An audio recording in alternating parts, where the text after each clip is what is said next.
number of different recordings, and you will have to answer the questions on what you hear. There will be time for you to read the instructions and questions, and you will have a chance to check your work.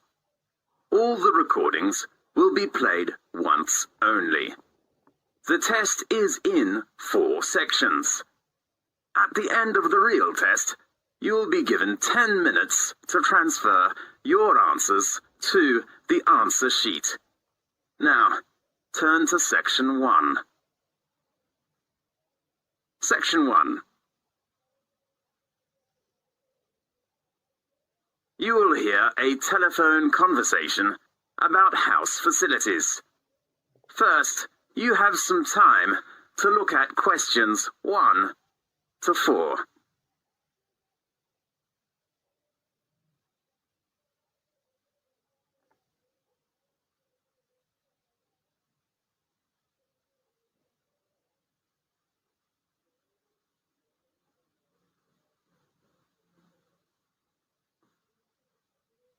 You will see there is an example that has been done for you. On this occasion only, the conversation relating to this will be played first. Good morning, Campus Flat Agency. How can I help you?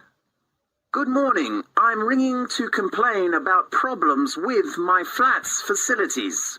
Fine. May I take down your details first? The reason for dialing is to complain. So complain has been written in the space. Now we shall begin. You should answer the questions as you listen, because you will not hear the recording a second time. Listen carefully and answer questions 1 to 4. Good morning, Campus Flat Agency. How can I help you? Good morning. I'm ringing to complain about problems with my flat's facilities. Fine. May I take down your details first? Yes. What's your name? Kevin Green. Okay, Kevin. And your address? I live in International House in the South area. Your room number? My room number is 16C. On which floor? The 3rd floor. Okay, 3rd floor, room 16C. Are you a registered student at the university? Yes, I am. What's your registration number? It is KG6037. Okay, what's your faculty? Computer science. How long is your flat lease? I'm not sure. Let me check. It is 1 year. How long have you been in the flat? Just 2 months. Now, look at questions 5 to 10.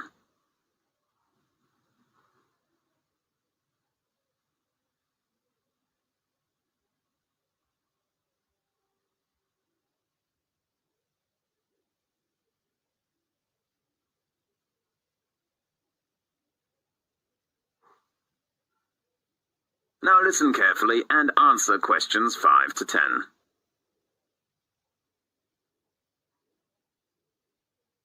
Well, what are the problems that you've been having? The first thing is the bathroom tap. Let me take notes. Tap in your bathroom. What's wrong with it? It is leaking. I'd really hope to get that replaced right now. Okay, how about this afternoon? That's great. Anything else?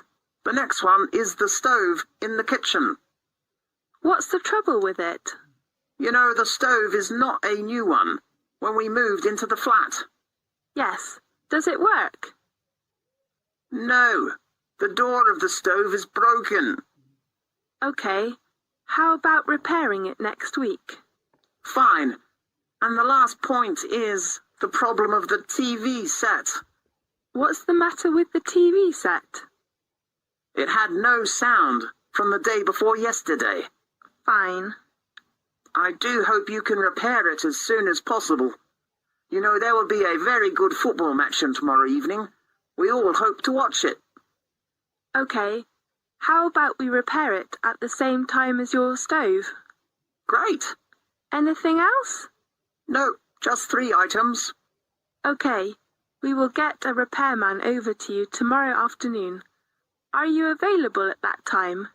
I will return to the flat at about 4 o'clock. So, how about 5 o'clock? Fine. You can contact the repairman if your time will be changed. Okay.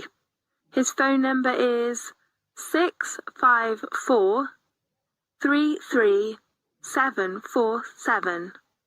Right. Do you have any questions? Let me think. Yes. How about the repair fee?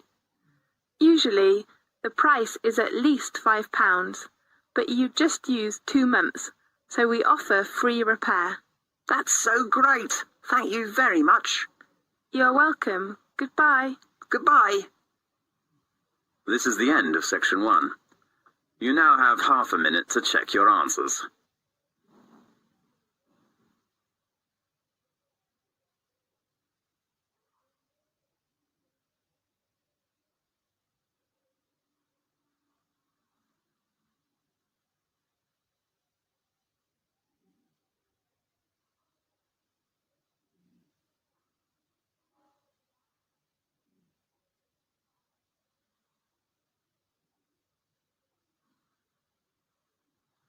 Now, turn to section 2.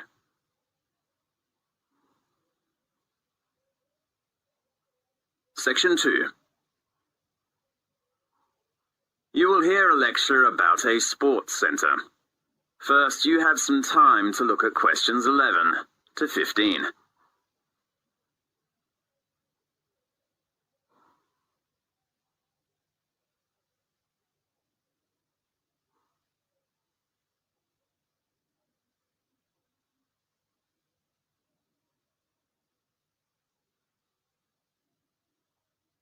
Now, listen carefully and answer questions 11 to 15.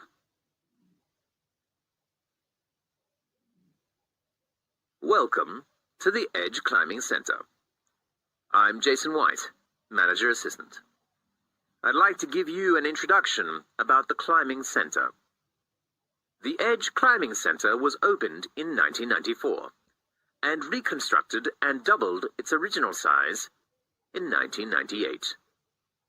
The Edge is a founder member of the Association of British Climbing Walls and supports the work of the British Mountaineering Council.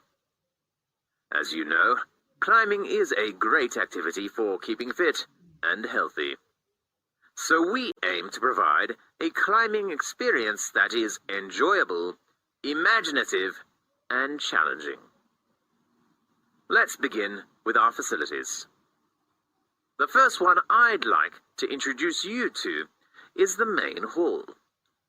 With over 150 routes, the main hall packs in a huge variety of climbs on featured and flat panels. Our facilities are continuously developing and feature a 13-meter articulated wall that can rotate to minus 45 degrees. Easier routes can be top-roped.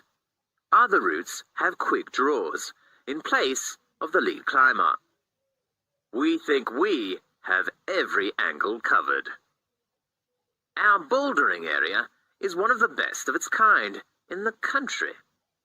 A mixture of flat panels and featured walls provide overhanging cracks, flakes, pockets, and corners. There are angles to suit everyone, from the beginner to the most experienced climber. Located just next to our bouldering area is the small warm-up wall.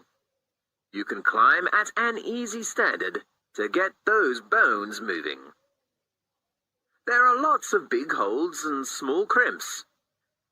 In addition, it is also equipped with top ropes that are ideal for demonstrating techniques to novices. Our cafe is a relaxing place to have a rest between climbs with plenty of choice. We sell tea, coffee, and soft drinks, as well as a range of mouth-watering cakes. The Edge has 2 changing areas located on the upper floor. There are also toilets, washing facilities, and lockers. Locker keys are available from reception.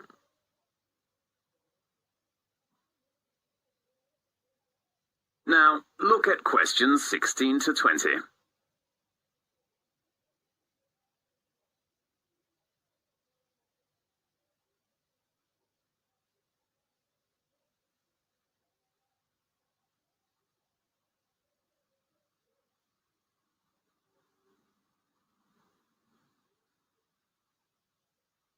Now listen carefully and answer questions 16 to 20. At the Edge, you can pay per visit or save on course fees by becoming a member. We have 3 types of membership. Gold membership is ideal for regular visitors. Our Gold membership packages are available for 6 to 12-month periods. You should pay £18 for half a year and £30 for 1 year. You do not need to pay any course fees. The fee of our 12-month Silver membership package is £20. Climbers have to pay £1 for each course. Both Gold membership and Silver membership is offered to climbers over the age of 18. Meanwhile, younger climbers, aged from 14 to 17, should try the Bronze membership, which is more suitable. It has the same period and price as the Silver membership. We open at 10 a.m. in the morning to 10:30 in the evening, from Monday to Friday. We are open until 8 o'clock in the evening on weekends. Please pay attention. We do not open on bank holidays. We also offer training courses, which are designed for inexperienced climbers on Monday and Wednesday evening. You can choose outdoor course or indoor course, depending on your needs. Usually, the indoor course is suitable for beginners. If you want to know more details about it, please visit our reception. Miss Morris will give you a hand. Thanks for attending the introduction lecture of the Edge Climbing Center. I hope you will enjoy our facilities in the future. This is the end of section 2.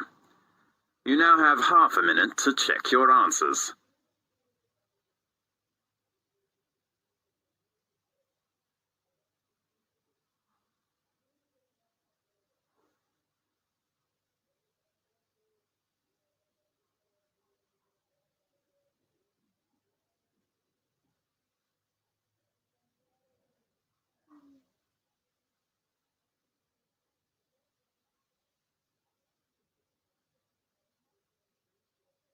Now turn to section 3.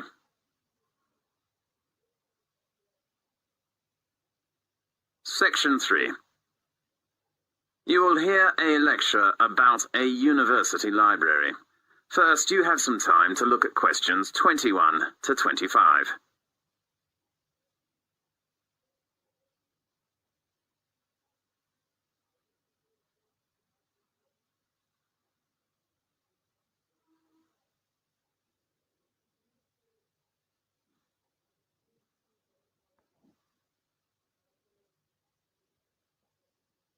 Now, listen carefully and answer questions 21 to 25. Well, first of all, welcome to the orientation tour of University Library. I'm David White, a library staff here. I know all of you are new students. You will probably need some sort of guidance to help you to use the library effectively for your studies and research. Today, I'd like to introduce you to the different parts and functions of the library. Now, let's start on a tour from the entrance here. As you can see, there are 3 floors. First of all, I will introduce you to the ground floor. There are 3 parts of the ground floor. The first one that we face now is the reception. It supplies library information to all visitors.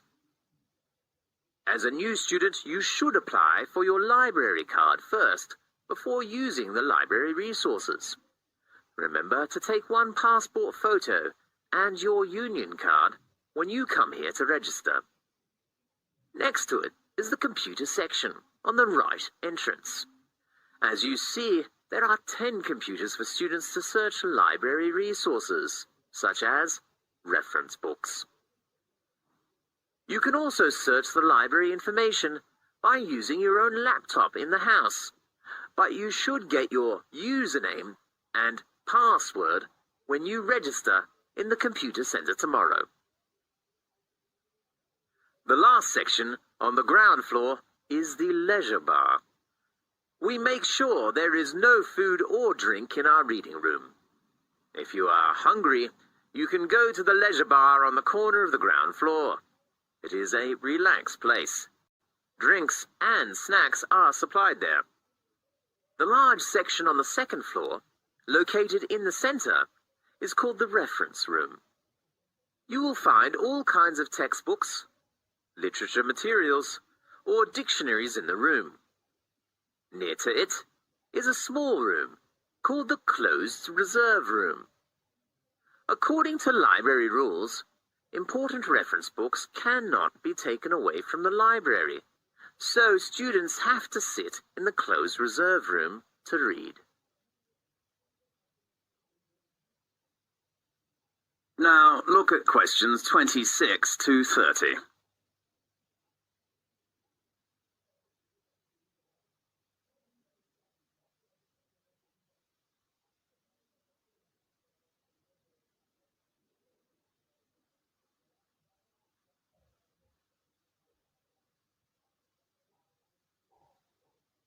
Now listen to the tape and answer the questions 26 to 30.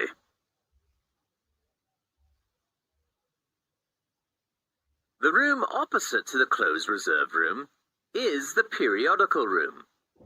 We offer various current or back newspapers, magazines, and journals. There is a small room called the audio-visual room next to it. You can find tapes or CDs or watch videos in there. If you want to photocopy some materials, you can go to the photocopy room on the right corner beside the stairs. We offer 5 computers, 4 photocopiers, and 4 laser printers there. You should deposit money in your library card first, and then swipe your card before using the photocopier or printer.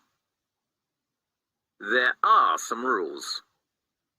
The first rule is that we do not accept coins.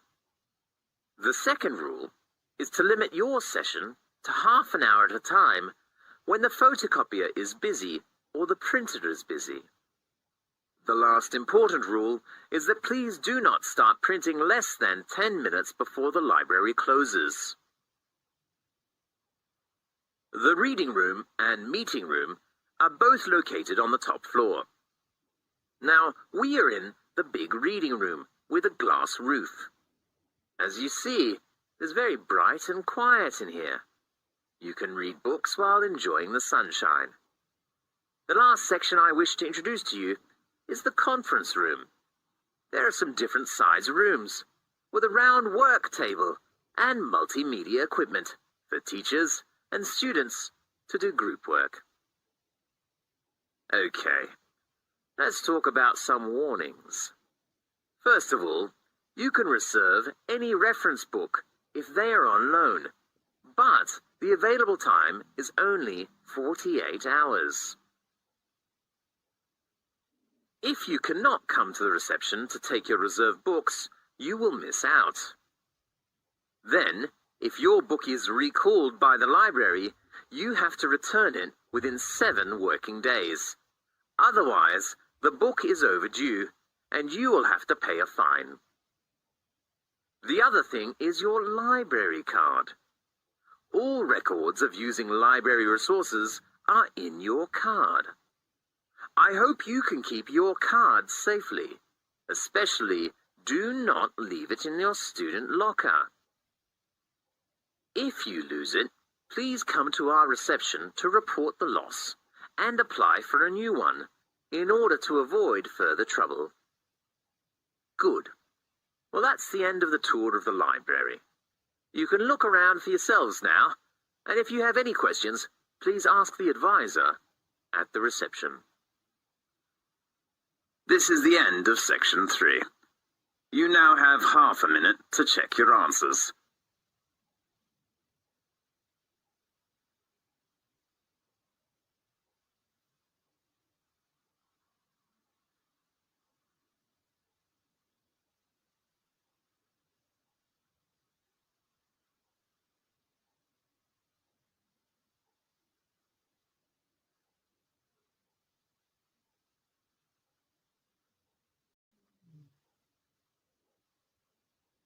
Now, turn to Section 4.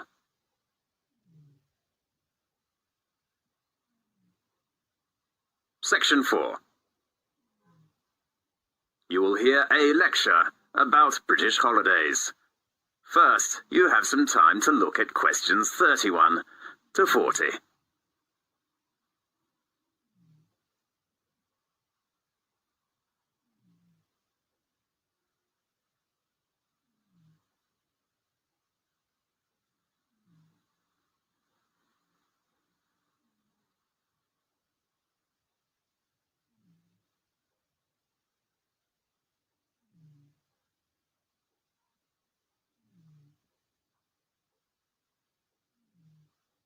Now listen carefully and answer questions 31 to 40.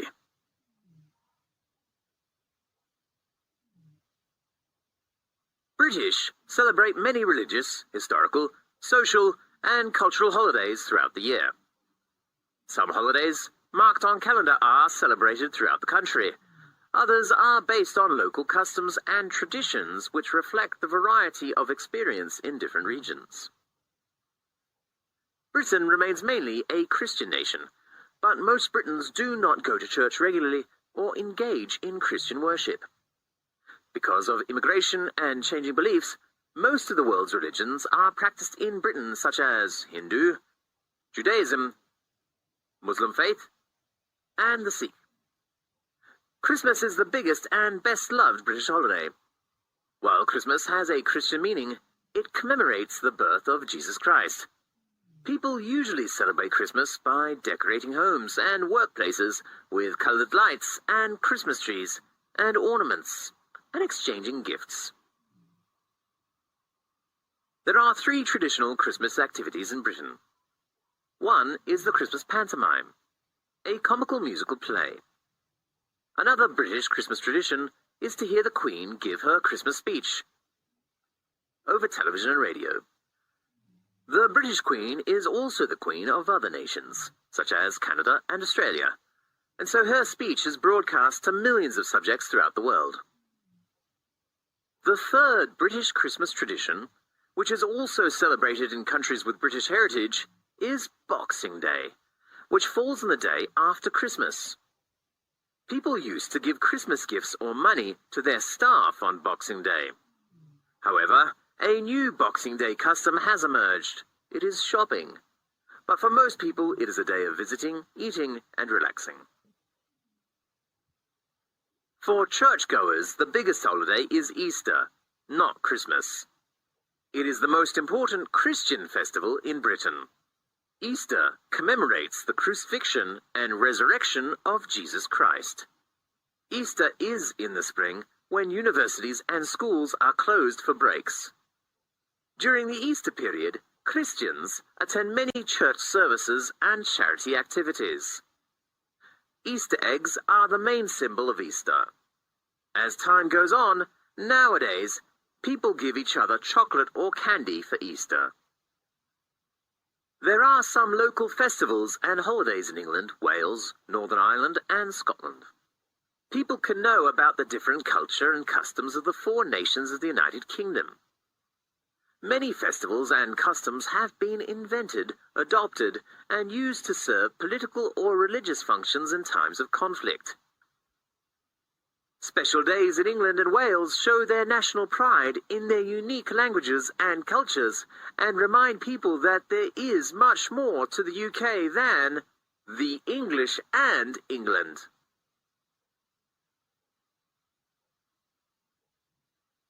One truly English holiday in England is called Bonfire Night, celebrated in early November.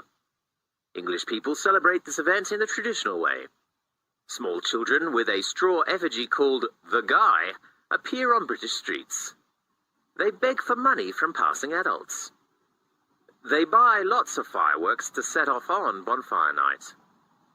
Most communities have public bonfires, where people gather to cook potatoes and sausages in the fire and watch fireworks performing. The biggest Bonfires Night celebration is held in the small medieval town of Lewes, where torchlight parades wind through the narrow streets. Northern Irish Catholics celebrate the birthday of the patron saint of Ireland, St. Patrick, on the 17th of March of each year. Patrick was a Catholic bishop who lived in the 5th century and is thought to have brought Christianity to Ireland. He lived in Great Britain, but was captured by Irish raiders and became a slave at the age of 16. He eventually escaped and returned to Britain. However, he accepted the invitation of the Irish and returned to Ireland to begin his successful missionary career. Most British people welcome the coming of the new year. In Scotland, New Year's Eve is called Hogmanay. It is on the 31st of December and is the major winter celebration. But Christmas is very quiet. How Hogmanay is celebrated varies through Scotland, but one widely practiced custom is first footing. There is a superstitious belief that the first person to cross the threshold of a household in the new year can bring luck and prosperity. The appearance of a young, preferably dark-haired and handsome man is considered particularly lucky. First-footers usually bring a bottle of alcohol, a lump of coal, or a peat as a gift and given a dram of whiskey as their reward. Halloween, the 31st of October, is another Scottish festival that comes from the great feast of the pagan Celt. It is particularly connected to ghosts. At parties, people dress up in strange costumes and pretend that they are witches. They cut horrible faces in pumpkins and put a candle inside which shines through the eyes. Children dressed in white sheets knock on doors at Halloween and ask if you would like a trick-or-treat. Usually hosts give them something nice, such as coins or candy. Otherwise, they make lots of noise at the front door. Wales has some of the oldest and richest literary, musical, and poetic traditions in Europe. The most famous festival in Wales is the Eisteddfod. In each August, Welsh people hold a large Eisteddfod to remind people that Wales has had a very special cultural heritage. The highlight of the festival is to crown the two bards who have written the best poems of the festival.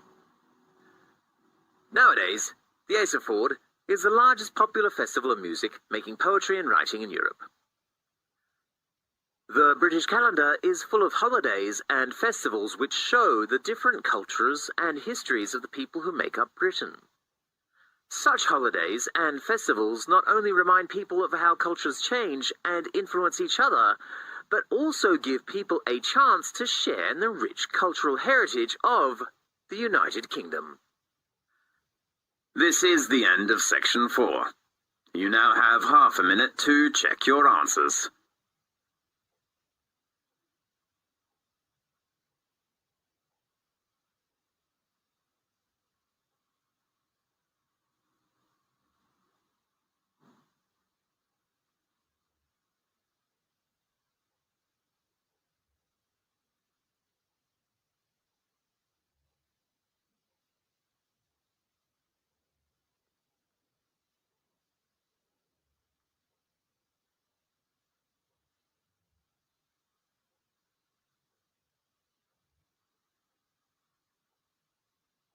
This is the end of the listening test. You now have 10 minutes to transfer your answers to the listening answer sheet.